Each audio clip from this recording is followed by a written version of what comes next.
Hello বন্ধুরা, কেমন আছো? আশা করি তোমরা সবাই ভালো আছো। আমিও ভালো আছি। আজকে এই প্রথমবার আমার ব্লগ ভিডিওতে চিকেন কারি রেসিপি নিয়ে তোমাদের সামনে হাজির হয়ে গেলাম। প্রথমে কড়াই দিয়ে দিলাম, তার উপরে তেল দিয়ে দিলাম। তেলটা গরম হওয়ার সঙ্গে সঙ্গে লবঙ্গ, এলাচ, দারচিনি দিয়ে দিলাম। দেওয়ার পরে একটু নেড়ে চেড়ে নিলাম। পেঁয়াজ দিয়ে দিলাম, দুটো গোটা কাঁচা লঙ্কা দিয়ে দিয়েছি, কারণ বেশি কাঁচা লঙ্কা দেবো না, পরে একটু গুঁড়ো লঙ্কা অ্যাড করবো, তাই জন্য অল্প পরিমাণের কাঁচা লঙ্কা দিয়ে দিলাম। দিয়ে ভালো করে নেড়ে চেড়ে নিলাম। পেঁয়াজটা হালকা বাদামি রঙের হয়ে যাবে, তারপরে টমেটোটা দেব।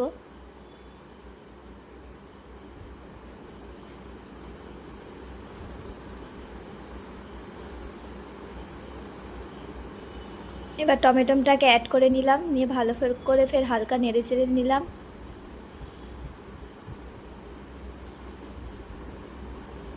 একটু লবণ দিয়ে দিলাম যাতে টমেটোটা সিদ্ধ হয়ে যায়।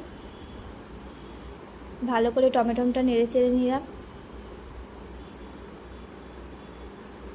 হালকা হলুদ দিয়ে দিলাম, লঙ্কার গুঁড়ো দিয়ে দিলাম। ভালো করে মশলাটা কষিয়ে নেব।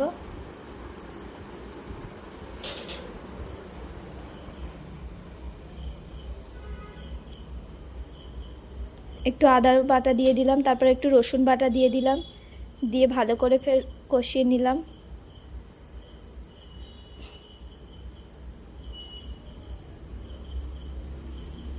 কষানোর পরে মনে হচ্ছিল হলুদের পরিমাণটা একটু কম, তাই হালকা পরিমাণের হলুদ দিয়ে দিলাম। দিয়ে ভালো করে কষিয়ে নিলাম। নিয়ে আগে থাকতে চিকেনটা হালকা ভেজে নিয়েছিলাম, আলুটাও হালকা ভেজে নিয়েছিলাম, সেইটা অ্যাড করে দিলাম। দিয়ে ভালো করে কষিয়ে নিলাম। গ্যাসটা একটু হালকা করে বাড়িয়ে দিলাম, দিয়ে ভালো করে কষিয়ে নিলাম।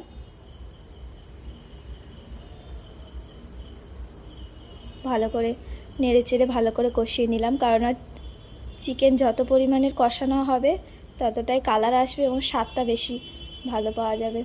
হালকা জল দিয়ে কষানোর জন্য একটু হালকা জল দিয়ে দিলাম, দিয়ে তুলে নিলাম।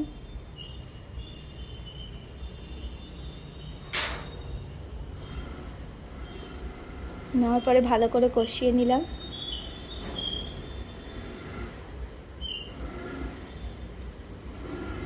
কষানোর পরে এবারে তলাটা একটু হালকা ধরে যাচ্ছে, তাই ভালো করে একটু কষিয়ে নিলাম। জল অ্যাড করে দিলাম। জল অ্যাড করে দেওয়ার পরে এবার ফুটছে। এবার গরম মশলার লবঙ্গটা এবার ফের আবার একটু দিয়ে দিলাম ফোটানোর সময়। টাটা বন্ধুরা, ভালো থেকো সবাই, বাই।